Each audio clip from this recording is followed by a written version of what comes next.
آئیے عرض و معروض سے پہلے نبی معظم کی بارگاہ میں درود پاک پڑھیں۔ اللہم صلی علی سیدنا و مولانا محمد و بارک وسلم صلی اللہ علیہ وسلم السلام علیکم رسول اللہ صلی اللہ علیہ وسلم۔ الحمدللہ یہ ایک بڑی مبارک اور پرکیف محفل میں ہم سب بیٹھے ہوئے ہیں، اور الحمدللہ یہ جو محفل ہے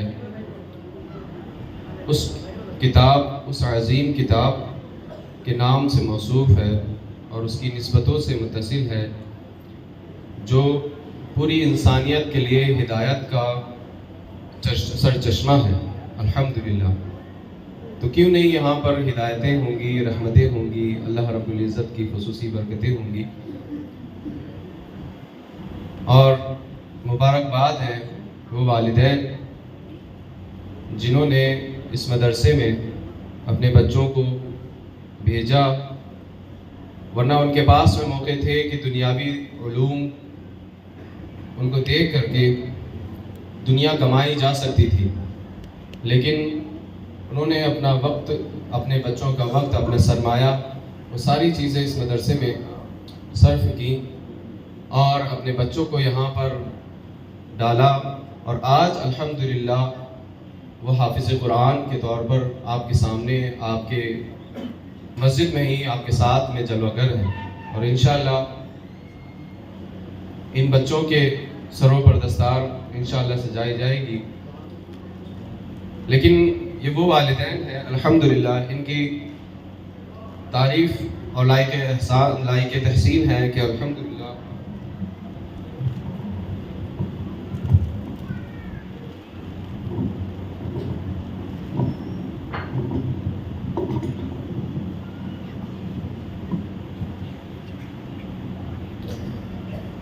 والدین لائق تحسین ہے کہ جنہوں نے اپنے بچوں کو اس مدرسے میں ڈالا۔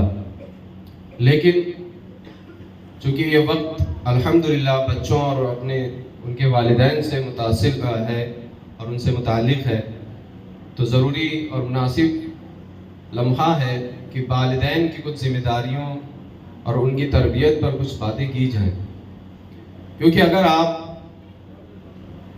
اسلام کی اصلاح کرنے کے طریقے کو اگر آپ سمجھیں گے اور پڑھیں گے، اسلام کو سمجھیں گے اور اس کے طریقہ کار کو سمجھیں گے کہ کس طریقے سے قرآن نے انسان کی اور انسانیت کی اور بشریت کی کس طرح سے اصلاح کرنے کے لیے ایک طریقہ کار اختیار کیا ہے، اگر آپ اس پر غور کریں گے تو آپ کو ایک چیز ملے گی کہ انسان سب سے پہلے قرآن جو جس چیز پر توجہ دیتا ہے، جس چیز کی اصلاح کی توجہ دیتا ہے، وہ ہے دل۔ انسان کو سب سے پہلے، ہر انسان کو فرداً اندرونی حالات سے فکر و فن اور محبت کے ذریعے سے اس کو تبدیل کیا جاتا ہے۔ پھر اس کے بعد میں اوپر اٹھ کر کے جو سب سے پہلی یونٹ ہے معاشرے کی، پریوار، جس میں ایک شوہر ہوتا ہے، ایک بیوی ہوتی ہے، وہ بیوی اور وہ شوہر والدین کے طور پر بھی ہوتے ہیں، اور وہ ایک اپنا اہم کردار نبھاتے ہیں۔ تو اسلام کی دوسری اہم توجہ اصلاح معاشرہ کے طور پر اگر آپ دیکھیں گے تو اس یونٹ پر ہوتی ہے، چونکہ یہ یہی یونٹ ہے کہ اگر یہ بہتر ہو جائے اور یہ یونٹ اگر بہتر طریقے سے کام کرے تو معاشرہ الحمدللہ پرسکون اور پرامن ہوگا انشاءاللہ۔ وہ ایسا معاشرہ انشاءاللہ تشکیل پائے گا کہ پھر دنیاوی امور میں بھی سکون ہوگا اور آخرت میں بھی سکون حاصل ہوگا انسان کو۔ تو یہ وہ یونٹ ہے، اور اس یونٹ کو اس لیے بھی اہمیت ہے کیونکہ یہ کس طرح سے یہ پروڈکشن ہے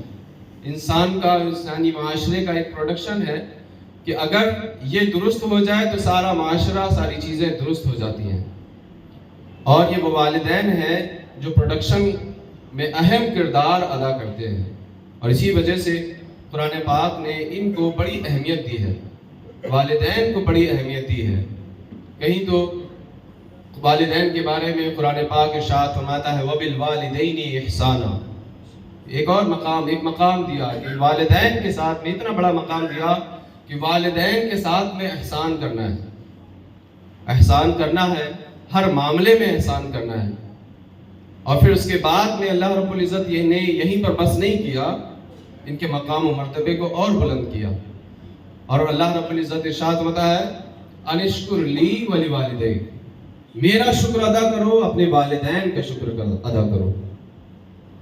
اللہ رب العزت نے جہاں یہ کہا کہ میرا شکر ادا کرو، تو اس کا مطلب ہے اپنے شکر ادا کرنے کے ساتھ میں اور فوراً بعد میں متصل حکم یہ فرمایا کہ میرا شکر ادا کر چکے ہو تو اب تم پر ضروری ہے کہ اپنے والدین کا شکر ادا کرو۔ یہ ایک مقام دیا۔ پھر اس کے بعد میں اللہ رب العزت نے یہیں پر بس نہیں کیا، ان والدین کا اور مقام بلند فرمایا اور کہا لا تقول لهم اف، جب وہ بڑھاپے کی ایج کو پہنچ جائیں تو ان کو اس قدر عظمت دینی ہے کہ اب کچھ بھی ہو جائے ان کے سامنے اف تک نہیں کہنا ہے۔ علماء فرماتے ہیں کہ یہ اف کہنا یہاں تک ہے کہ اگر وہ شریعت کی مخالفت میں حکم نہ دے رہے ہوں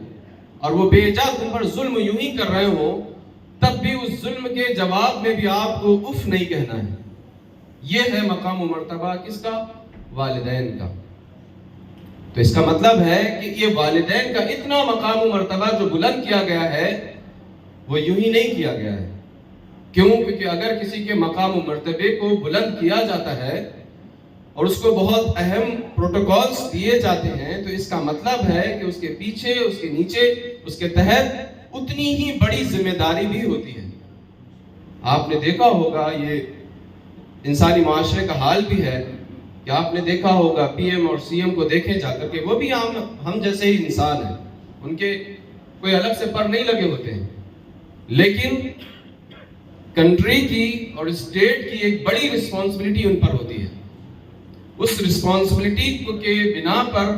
جس قدر ان کی رسپانسبلٹی بڑی ہوتی چلی جاتی ہے، پروٹوکولز اور مقام و مرتبے اتنے ہی بلند ہوتے چلے جاتے ہیں۔ اگر آپ دیکھیں تو ڈسٹرکٹ منسٹریٹ کی اگر آپ پروٹوکولز دیکھیں گے تو ایک الگ ہے، اس کی ذمہ داریاں ہیں، لیکن اس سے بڑھ کر کے آپ اوپر جائیں گے تو آپ کو وہاں پر سی ایم ملیں گے، اور پھر سی ایم کی ذمہ داریوں کو دیکھیں گے، اسی حساب سے اس کو پروٹوکولز دیے جاتے ہیں۔ اگر آپ اس سے بھی بڑھ کر کے جائیں اور مقام و مرتبہ دیکھنا ہو تو جو ہے پی ایم کو دیکھیے جا کر کے، اور اس کا جو پروٹوکول، اس شخص کو جو پروٹوکول دیا جاتا ہے، جو پی ایم ہوتا ہے، اس کا پروٹوکول ایک الگ لیول کا ہوتا ہے، لیکن اس سے بھی بڑا مقام پریزیڈنٹ، آپ ان کو دیکھیں گے جا کر کے، صرف ان کے خرچ، ایک دن کے پروٹوکول کے خرچ کو اگر آپ ناپیں گے تو بہت بڑا نکلے گا جا کر کے، جس میں کئی خاندان ایک گھنٹے کے خرچ سے کئی خاندان پل سکتے ہیں۔ یہ پروٹوکول دیا گیا۔ اس کا مطلب یہ ہوا کہ جس کو جتنا عظیم مرتبہ اور جتنا بڑا پروٹوکول دیا جاتا ہے، اس کے نیچے، اس کے تحت بڑی ذمہ داری بھی ہوتی ہے۔ تو اس سے پتہ یہ چلا کہ اگر والدین کو اللہ رب العزت نے یہ مقام دیا ہے کہ ان کے ساتھ احسان کا حکم ہے، اس سے بڑھ کر کے بھی پھر اللہ کے شکر کے بعد میں ان کا شکر ادا کرنا ہے، اور پھر اس سے بھی بڑھ کر کے ایک اور مقام مرتبہ دیا کہ اگر وہ کچھ بھی کر لیں ان کو اف تک نہیں کہنا ہے، ان کے خلاف ایک زبان میں یہ حرف میں لے کر نہیں آنا ہے کہ اس زبان سے لفظ اف تک نکلے۔ تو ہمیں سمجھنا ہوگا کہ اللہ رب العزت نے یہ اتنا بڑا مقام مرتبہ والدین کو کیوں دیا۔ اگر قرآنی آیات اور بہت ساری احادیث کو جمع کیا جائے تو آپ کو محسوس ہوگا اس کے پیچھے، اس مقام و مرتبے کے پیچھے ایک جو بڑی ذمہ داری ہے وہ یہ ہے کہ یہی جو یونٹ ہے، یہی والدین بچے کی تربیت کرتے ہیں، اور اگر یہ تربیت درست نہ ہو تو یہ سمجھ لیجئے معاشرہ کبھی بھی درست نہیں ہو سکتا۔ ایک والدین جب فیل ہوتے ہیں اپنے بچے کی تربیت میں، تو وہ صرف اپنے بچے کی تربیت میں فیل نہیں ہوتے ہیں بلکہ اپنے گھر کے نظام کو چلانے میں وہ فیل ہو جاتے ہیں۔ اب وہ گھر، پھر جب وہ گھر فیل ہوتا ہے تو اس سے محلہ متاثر ہوتا ہے، اور پھر جب محلہ متاثر ہوتا ہے تو پھر اس سے پورا کا پورا شہر، اور پھر اس کے بعد میں اگر شہر اسی طریقے سے بگڑے ہوئے ہوں تو ملک کی حالت ٹھیک نہیں ہو سکتی۔ تو مین اہم ہے تربیت اولاد۔ والدین کو جو اتنا بڑا مقام و مرتبہ دیا وہ اسی لیے کہ بچے کی پرورش میں، اس کی تربیت میں وہ جو تکلیفیں اٹھاتے ہیں وہ ایک الگ لیول کی ہیں۔ تو تربیت کے حوالے سے ہمیشہ دھیان رکھنا چاہیے کہ اگر اللہ رب العزت نے یہ مقام و مرتبہ والدین کو دیا ہے تو والدین اپنی ذمہ داری کو بھی سمجھ لیں کہ ہمارے تحت بڑی ذمہ داری ہے، اور یہ ذمہ داری معاشرے کی اصلاح سے متعلق ہے، نہ کہ صرف اور صرف ہمارے گھر سے۔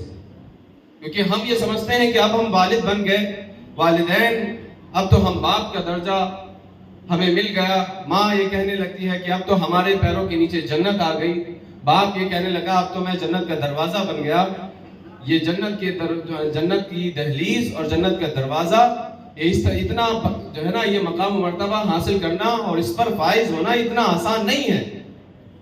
تربیت اولاد بہت اہم ہے، اور تربیت اولاد کے حوالے سے اگر بات کی جائے تو اللہ رب العزت حضرت لقمان علیہ السلام، حضرت لقمان رضی اللہ تعالیٰ عنہ کو یاد کا ذکر قرآن پاک میں ارشاد فرماتا ہے۔ اور سورہ لقمان میں اگر آپ سورہ لقمان کا اگر مطالعہ کریں گے تو اس میں 3 اہم آیات ملتی ہیں، کیونکہ تربیت اولاد مسئلہ موضوع ایک ایسا ہے کہ اس ٹاپک پر اگر گفتگو کی جائے، بات کی جائے تو ایک الگ وقت چاہیے ہوگا، لیکن پریسائزلی اگر بات کیا جائے اور کم لفظوں میں، کم وقت میں اگر بڑی بات کی جائے تو قرآن پاک الحمدللہ اس چیز کے لیے ایک اپنا اعلیٰ مقام رکھتا ہے، کیونکہ اللہ رب العزت یہ کلام عام کلام نہیں ہے، یہ خالق کائنات کا کلام ہے۔ تو سب سے بہتر رہنمائی اگر کہیں مل سکتی ہے تربیت اولاد کے حوالے سے تو وہ کہیں مل سکتی ہے، تو وہ کہیں کوئی کتاب ہو سکتی ہے تو وہ صرف اور صرف قرآن پاک ہے۔ اور وہ قرآن پاک میں اللہ رب العزت ارشاد فرماتا ہے اذ قال، قرآن پاک کے انداز تکلم اور انداز بیان کو سمجھنا بھی بہت اہم ہے، صرف اس کے ترجمے کو سمجھ لینا یہ کافی نہیں ہوتا ہے، اس کے الفاظ کی ترتیب کو اور اس کے الفاظ، قرآن پاک کے الفاظ کے چناؤ کو، اس کی چوائس کو بھی جو ہے نا بہت مد نظر رکھنا چاہیے۔ تو اللہ رب العزت ارشاد فرماتا ہے اذ قال لقمان لابنہ فهو یعظہ یا بنی لا تشرک باللہ۔ لقمان کے بارے، حضرت لقمان کے بارے میں کہتے ہیں کہ یاد کرو جب لقمان نے اپنے بیٹے سے کہا، اور وہ کب کہا؟ جب وہ نصیحت کر رہے تھے، اور وہ نصیحت کیا کر رہے تھے؟ کہتے ہیں یا بنی لا تشرک باللہ ان الشرک لظلم عظیم، کہ اے میرے بیٹے یاد رکھو کہ اپنے رب کے ساتھ میں کبھی بھی شرک نہ کرنا، کیونکہ شرک یہ ظلم عظیم ہے۔ اب اللہ رب العزت نے حضرت لقمان علیہ السلام، حضرت لقمان رضی اللہ تعالیٰ عنہ کو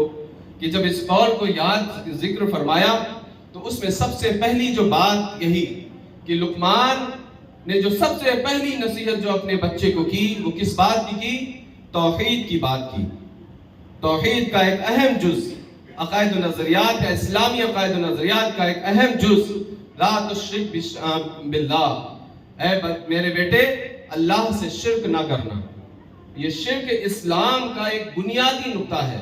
ایک بنیادی عقیدہ ہے کہ اس میں توحید کا ایک اہم پہلو چھپا ہوا ہے۔ یہاں پر یہ بھی بیان ہو سکتا تھا کہ اے میرے بیٹے اللہ پر عقیدہ رکھنا، اللہ کو ایک جاننا، لیکن یہاں پر شرک گناہ اور عقیدہ شرک کو یہاں پر بیان کیا گیا کہ اللہ رب العزت کے ساتھ شرک نہ کرنا یہ عقیدے کا ایک اہم پہلو اس لیے بھی ہے کہ جب انسان کو یہ معلوم ہو جائے کہ اللہ کے ساتھ میں شرک نہیں کرنا ہے تو اس کا مطلب ہے کہ اللہ کے وجود کو سب سے پہلے ماننا ہوگا۔ اور دوسری بات، دوسرا پہلو اس میں یہ ملتا ہے کہ اللہ کے سوا، اللہ کے وجود کے بعد، اللہ پر عقیدہ رکھنے کے بعد اللہ کے جیسا کسی اور کو ماننا نہیں ہے۔ یہ تو شرک میں یہ بنیادی پہلو نظر آتا ہے، اس لیے اللہ رب العزت نے یہاں پر عقیدے کی بات کرتے ہوئے سب سے پہلا ایک بنیادی پوائنٹ یہاں پر ذکر کر دیا کہ شرک نہ کرنا، یعنی کہ اگر اپنے بچوں کی تربیت کرنی ہو تو سب سے پہلے والدین پر جو ضروری ہے وہ یہ ہے کہ اپنے بچوں کو اللہ اس کے رسول سے متعلق تمام عقائد و نظریات کی تعلیم دے۔ کیوں؟ کیونکہ عقائد و نظریات ہی وہ ہیں جو اعمال بناتے ہیں، انسان کا بیہیویئر وہ ڈیسائیڈ کرتے ہیں کہ وہ کیسے بیہیو کرے گا.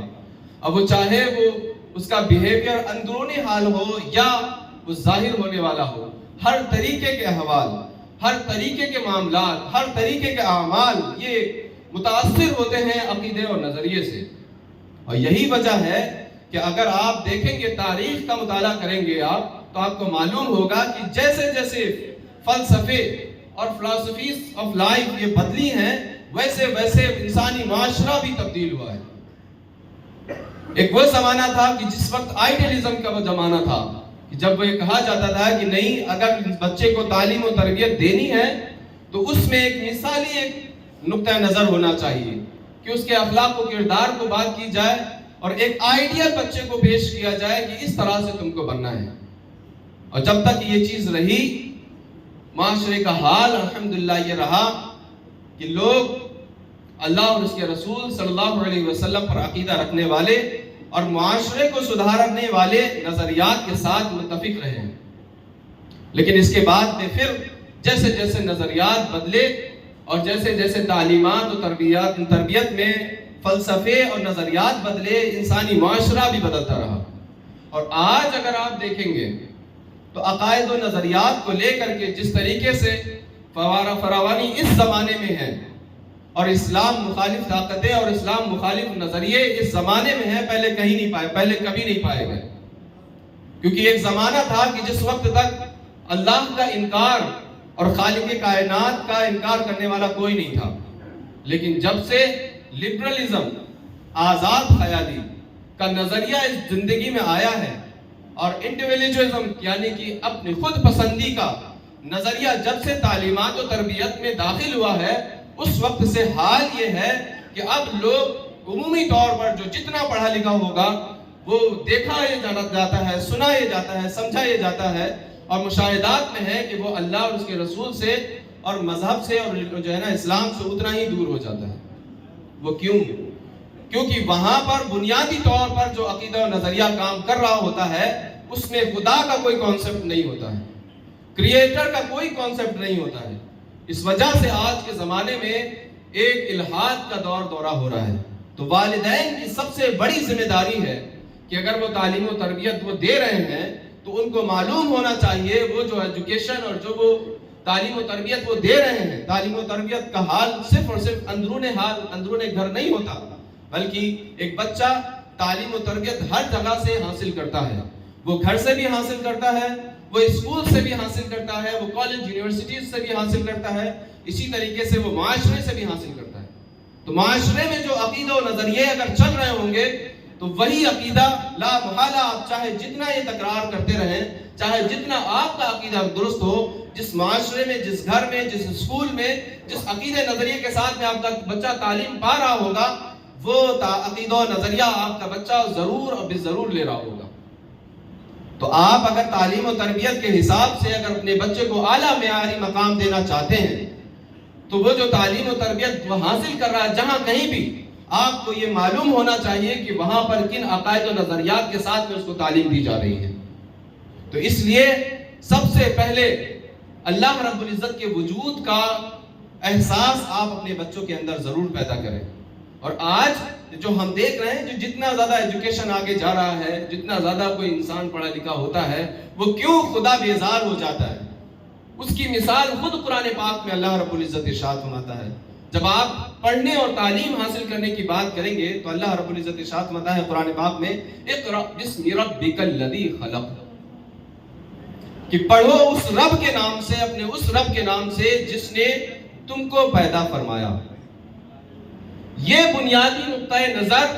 آج ہماری تعلیمی درسگاہوں سے ختم ہے. پڑھتا تو ہے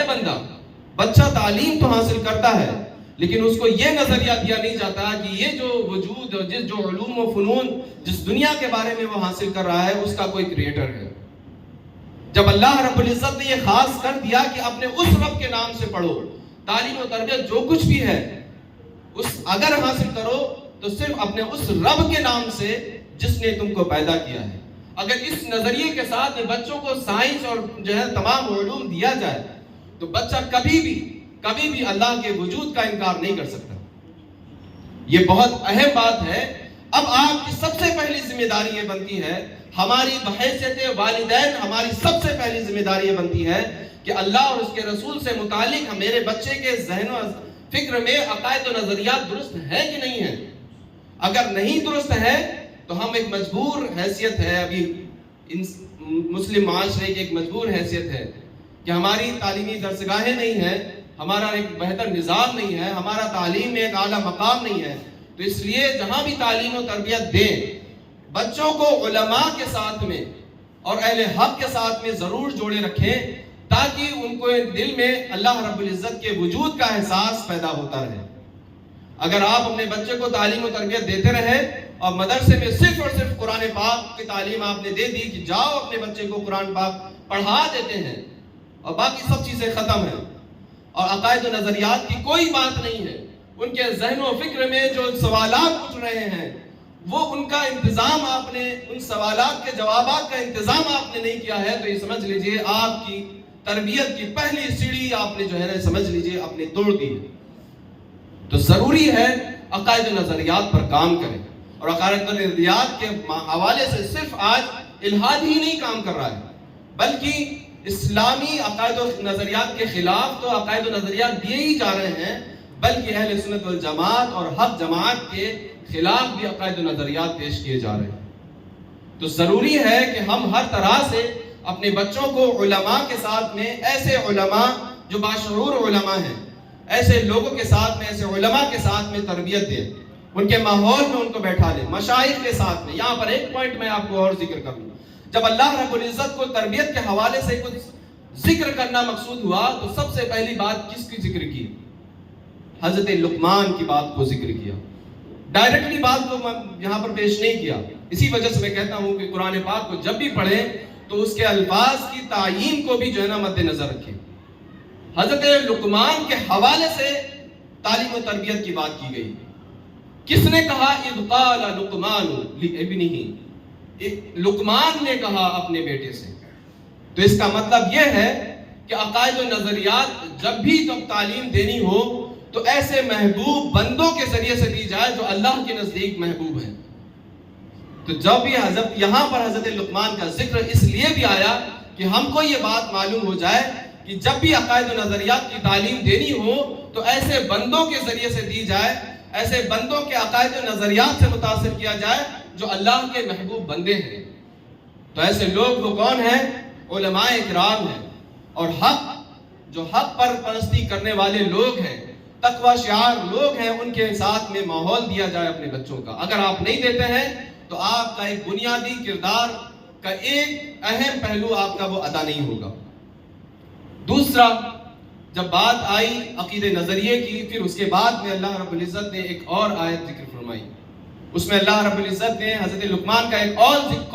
ذکر فرمایا۔ اس میں اللہ رب العزت ارشاد فرماتا ہے کہ لقمان نے کہا اپنے بیٹے سے، اے بیٹے، اپنی چھوٹی سی بھی، کسی بھی ایک چھوٹے سے عمل کو ہلکا نہ سمجھنا۔ وہ ہر ایک عمل، چاہے تم نے وہ اچھا کیا ہو چاہے وہ برا ہو، چھوٹے سے چھوٹا عمل جو تم نے کیا ہے، وہ چاہے بھلے ایک پتھر کے اندر، ایک چکنے پتھر کے بیچ میں وہ عمل رکھا ہو، یا آسمانوں میں وہ عمل موجود ہو، چھپا ہوا ہو، یا زمینوں میں کہیں چھپا ہو، تو یاتی بھی اللہ رب العزت اس عمل کو بھی اس دن، قیامت کے دن تمہارے سامنے لا کر کے چھوڑے گا۔ تو یہ ایک اور فکر دی کہ اللہ رب العزت کے متعلق، اللہ اور اس کے رسول سے متعلق عقائد و نظریات کو پختہ کرنے کے بعد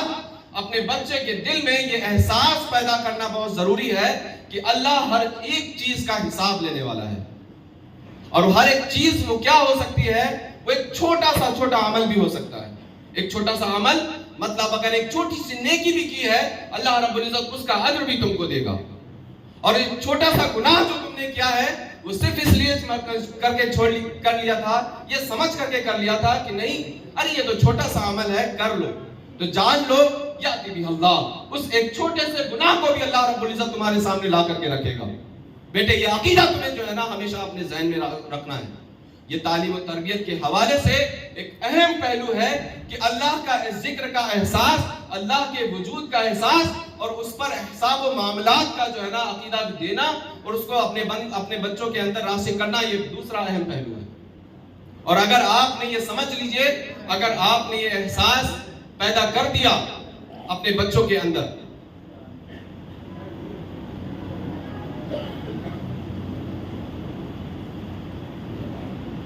نعرہ تکبیر، نعرہ رسالت، حضور امین ملت۔ یہ جو دوسرا ایک تربیتی نقطہ پیش کیا کہ اپنے رب کو اس طرح سے یاد رکھو کہ ہر ایک معاملے کا حساب اللہ رب العزت کے نزدیک موجود ہے، اور قیامت کے دن وہ ہر ایک چیز کا حساب اللہ رب العزت کو دینا ہے۔ اگر یہ عقیدہ، یہ تعلیم اپنے بچوں کے دل میں بیٹھا دی تو یہ سمجھ لیجئے کہ آپ کی اپنی زندگی کسی اور کی زندگی نہیں، آپ کی اپنی زندگی بھی، آپ کا اپنا گھر بھی، آپ کا اپنا معاشرہ بھی، یہ آپ کی اپنی آخرت بھی سدھر جائے گی۔ پھر نہ تو آپ کو ضرورت پڑے گی اب کسی مولوی کے پاس جانے کے لیے کہ حضرت ہمارا بچہ بڑا ناہنجار ہے، کہنا نہیں مانتا ہے، تعویذ دے دیجئے یا کچھ پڑھ دیجئے یا دعا کر دیجئے۔ اگر آپ نے یہ اس وظیفے پر عمل کر لیا کہ اپنے بچے کے دل میں یہ احساس پیدا کر دیا کہ ہر ایک چھوٹے سے عمل کا حساب تم کو دینا ہے، تو یہ سمجھ لیجئے ہر ایک بیماری کا مرض کا حل آپ نے جو ہے نا تلاش لیا اور اس کا علاج بھی آپ نے کر دیا۔ تو بنیادی عقیدہ یہ بھی ہم نے اپنے بچوں کو دینا چاہیے۔ پھر اس کے بعد میں اللہ رب العزت اسی آیت کے تحت ایک اور باتیں پیش کرتا ہے تربیت کے حوالے سے، اور وہ ایک بات یہ ہے، یا بنی اقم الصلاۃ، اے میرے بیٹے۔ اب یہاں پر ایک بات میں آپ کو اور ذکر کروں، جب بھی تعلیم و تربیت کی بات ہو تو اپنے بچوں کو اپنے نام سے نہیں، اس قدر محبت سے پکارے کہ ان کو محسوس ہو کہ آپ سے اس کا رشتہ کیا ہے۔ یا بنیا کہہ کر کے اپنے بچوں کو پیار سے سمجھائیں، نہ کہ ہم یہ جو سمجھتے ہیں نا کہ اپنے بچوں کو آؤ، اگر آج تم نے فجر کی نماز نہیں پڑھی، کیوں نہیں پڑھی؟ ہم تو بڑے سو رہے تھے، تم نے کیوں جھوٹ بولا؟ ہم چاہے گھر پر باہر جتنا جھوٹ بولتے رہیں کوئی مسئلہ نہیں، بچے نے جھوٹ بول دیا تو تو نے جھوٹ کیوں بولا؟ بچے نے کوئی کام کر دیا تو تو نے کیوں کیا؟ فوراً پنشمنٹ، فوراً سزا۔ لیکن پیار اور محبت سے سمجھانا یا بنیا کہہ کر کے پکارنا یہ ہم سے نہیں ہو سکتا۔ قرآن کا ایک اسلوب یہی ہے کہ اپنے بچے کی تربیت ہو تو اس محبوب الفاظوں کے ساتھ میں ہو کہ جس سے وہ محسوس کرے کہ اس بچے کا آپ سے کنیکشن کیا ہے۔ لہذا تیسری جو بات اللہ رب العزت نے قرآن پاک میں پیش کی، اقم الصلاۃ، کہ اے بچوں، اے میرے بیٹے، نماز کو قائم رکھو، نماز کو قائم کرو، نماز کو قائم رکھو۔ آج حال یہ ہے کہ ہم اپنے بچوں سے تو توقع کرتے ہیں کہ وہ نیک ہو، نمازی ہو، پرہیزگار ہو، لیکن ہمارا حال کیا ہے وہ اللہ ہی بہتر جانتا ہے۔ تربیت کبھی بھی اپنے بچوں کی ڈائریکٹلی نہیں ہو سکتی۔ تربیت اس وقت شروع ہوتی ہے، اپنے بچوں کی تربیت اس وقت شروع ہوتی ہے جب آپ خود یہ احساس پیدا کر لیں کہ میں جس کام کو نہیں کرتا ہوں وہ کیوں اپنے کسی سے کہہ سکتا ہوں۔ یہ احساس سب سے پہلے آپ کے اندر پیدا ہونا چاہیے۔ پھر آپ کو حق ہے کہ کسی کو حق بات کہیں یا کسی کو یہ کہیں کہ یہ بات کرو، یہ بات نہ کرو، کیونکہ قرآن کا فارمولہ ہے کہ لما تقولون ما لا تفعلون، تم وہ بات کیوں کہتے ہو جس پر تم خود عمل نہیں کرتے۔ تو لہٰذا تربیت سے پہلے اپنے بچوں کو نمازی بنانے سے پہلے ہمیں خود نمازی بننا ہوگا۔ اپنے بچوں سے یہ امید لگاتے ہوئے کہ وہ سچ بولے، جھوٹ نہ بولے، تو ہمیں پہلے اپنے معاملات سدھارنے ہوں گے کہ ہم پہلے جھوٹ بولنا چھوڑیں، سچ بولنا سیکھیں۔ اور وہ بچہ آپ کے الفاظوں سے کم آپ کے کردار سے زیادہ سیکھتا ہے، یہ ہمیشہ دھیان رکھیے گا۔ تو نماز کو قائم رکھنا یہ آپ کی اپنی ذمہ داری ہے، اور پھر اس کے بعد میں آپ کی ذمہ داری ہے کہ اپنے بچوں سے کہیں کہ وہ نماز قائم رکھیں، نماز قائم کریں۔ ہم دوسروں سے توقع کر لیں اور بچہ یہ پڑا ہوا ہے، کچھ بھی معاملات آ رہے، ابھی چھوٹا ہے، ابھی ذرا سا بچہ ہے، فجر کی نماز میں سردی میں کیسے جائے گا؟ ارے اللہ رب العزت جو جانتا ہے کہ اس کے اوپر جو ہے اللہ رب العزت نے جن امور کو فرض قرار دیا ہے، تو اللہ رب العزت طاقت بھی دینے والا ہے۔ ہم یہ جو کہتے ہیں ابھی چھوٹا ہمارا بچہ ہے، ابھی رمضان کے حالات آ رہے ہیں، ابھی دیکھیے گا رمضان کے حالات ابھی آ رہے ہیں، ارے ابھی ہمارا بچہ چھوٹا ہے، ابھی تو بالغ ہوا ہے، ذرا سا بالغ ہوا ہے، ابھی وہ کہاں روزے رکھ پائے گا؟ یہ جان لیجئے کہ اللہ رب العزت کو طاقت دینے والا ہے،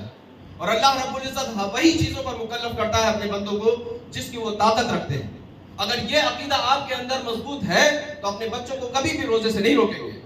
اپنے بچوں کو کبھی بھی سردی میں نماز کے لیے وضو کرنے سے نہیں روکیں گے، کبھی بھی یہ نہیں کہیں گے کہ ابھی تو بچہ پڑھ کر کے اسٹڈی کر کے رمضان چل رہے ہیں،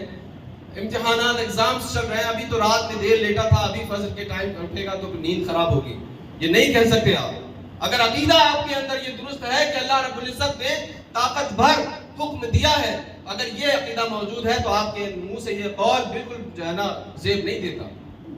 تو لہٰذا سب سے پہلے اپنے آپ کو قائم کریں، اپنے آپ میں نمازیں جو ہے نا قائم کریں، پھر بچوں کو حکم دیں، یہ ذمہ داری ہے۔ پھر اس کے بعد میں اللہ رب العزت اہم ایک بات ارشاد فرماتا ہے، یا بنی اقم الصلاۃ وامر بالمعروف۔ آج جو حال ہے یہ بات بہت اہم دیکھنے والی ہے۔ آج ہم یہ جو سمجھتے ہیں کہ اچھائی کا حکم دینے کی ذمہ داری صرف علماء کرام کی ہے،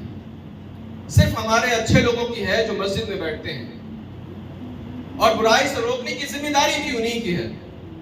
لیکن ایک بات بتائیں، اسلامی نظریہ یہ نہیں ہے۔ اسلامی نظریہ یہ ہے کہ ہر شخص، ہر بندہ جہاں پر جو برائی دیکھے اس کو روکنے کی کوشش کرے۔ اور یہ بات حدیث پاک میں ارشاد فرمائی اور رسول اللہ صلی اللہ علیہ وسلم نے کہ تم میں سے بہتر شخص وہی ہے جو جہاں پر برائی دیکھے اپنی قوت پر اس برائی کو مٹانے کی کوشش کرے، اپنے ہاتھوں سے برائی کو روکے۔ اگر یہ نہیں کر سکتا تو کم سے کم اپنی زبان سے لوگوں کو بتائے کہ یہ برائی ہے، اور اگر یہ بھی نہیں کر سکتا تو کم سے کم اس برائی کو برا جانے اپنے دل میں۔ اور رسول اللہ صلی اللہ علیہ وسلم نے ارشاد فرمایا یہ ایمان کا ادنا درجہ ہے۔ اگر یہ بھی بات آپ کو نہیں لگتی کہ برائی ایک برائی ہے، اس کا احساس آپ کے دل میں نہیں ہے، تو اس کا مطلب ہے کہ آپ کے ایمان میں خرابی ہے، ہمارے ایمان میں خرابی ہے۔ اور حال یہی ہے، اگر آپ دیکھیں آج گھروں میں اگر شادی کا ماحول ہو جائے یا کچھ معاملات ہو جائیں تو آپ کیا، ہمارے نظریات کیا کہنے لگتے ہیں، ہمارے کردار کیا کہنے لگتے ہیں؟ یہی تو بات ہے کہ ارے ابھی تو یہ ڈانس وغیرہ ہوتا رہتا ہے، میوزک تو چل جاتی ہے، کوئی بات نہیں، یہ تو ہوتا ہی رہتا ہے۔ اگر اس برائی کو آپ نے برا نہیں سمجھ رکھا ہے، اگر نہیں کہہ پاتے، مان لیا کہ کسی طریقے سے بچے نے آپ کو یہ مجبور کر رکھا ہے کہ نہیں شادی میں تو ہمیں بینڈ باجا کرنا ہی کرنا ہے، میوزک تو چلانا ہی چلانا ہے، پہلی شب میں ڈانس ہونا ہی ہونا ہے، اگر نہیں ہوگا تو میں رشتہ نہیں کروں گا، شادی نہیں کروں گا، گھوڑے پر نہیں چڑھوں گا۔ ہو سکتا ہے یہ مجبوری آپ کی ہو، لیکن آپ کا دل کیسے گوارا کر سکتا ہے کہ یہ برائی نہیں ہے، چلو کر لینے دو؟ یہ کیسے آپ کا ایمان کہہ سکتا ہے؟ تو یہ برائی کو برائی سمجھنا یہ ایمان کا ادنا درجہ ہے، تو آپ کو یہ سمجھنا ہوگا۔ اور پھر یہی بات ہے کہ جو اسلام کا جو بنیادی نظریہ ہے کہ حق کی بات، حق گوئی اور اچھائی کا حکم اور برائی سے روکنا، یہ ایک ذمہ داری صرف علماء کی نہیں ہے، یا صرف اہم لوگوں کی نہیں ہے، یا مسجد و منبر پر بیٹھے لوگوں کی نہیں ہے صرف یہ ذمہ داری، یہ ذمہ داری ہر ایک فرد کی ہے۔ اسی لیے حضرت لقمان نے اپنے بچے کو جب اصلاح کی اور نصیحت کی تو اس نے یہ بات کہی، یا بنی اقم الصلاۃ، اے میرے بچے نماز کو قائم رکھنا، وَأْمُرْ بِالْمَعْرُوفِ وَانْهَ عَنِ الْمُنْكَرِ، اے میرے بچے ایک کام اور تم کو کرنا ہے، اپنی نمازیں تو قائم کرنا ہی کرنا ہے، اپنی عبادتوں کو تو قائم کرنا ہی کرنا ہے، لوگوں کو اچھائی کا حکم بھی دینا ہے، اور لوگوں کو برائی سے روکنا بھی ہے۔ تم کو ایک بڑی ذمہ داری ہے۔ اگر یہ ذمہ داری آپ نے اپنے بچوں کے اندر انکلکیٹ نہیں کیا ہے اور اپنے بچوں کے اندر یہ بات راسخ نہیں کی ہے تو آپ نے اپنی جو ہے نا پرورش میں آپ نے اچھا کردار ادا نہیں کیا ہے، اور وہ یہ کردار ہے، یہ بنیادی کردار ہے جو آپ کو ادا کرنا ہے۔ اللہ رب العزت کی چونکہ وقت کافی میں نے لے لیا، اللہ رب العزت کی بارگاہ میں دعا ہے کہ ہم سب کو اپنے بچوں کی صحیح معنی میں تربیت کرنے کی توفیق نصیب فرمائے، اور اگر کوئی بات میرے منہ سے سہون یا کسی طرح سے غلط نکل گئی ہو تو میں توبہ کرتا ہوں، استغفر اللہ ربی من کل ذنب و اتوب الیہ۔ السلام علیکم۔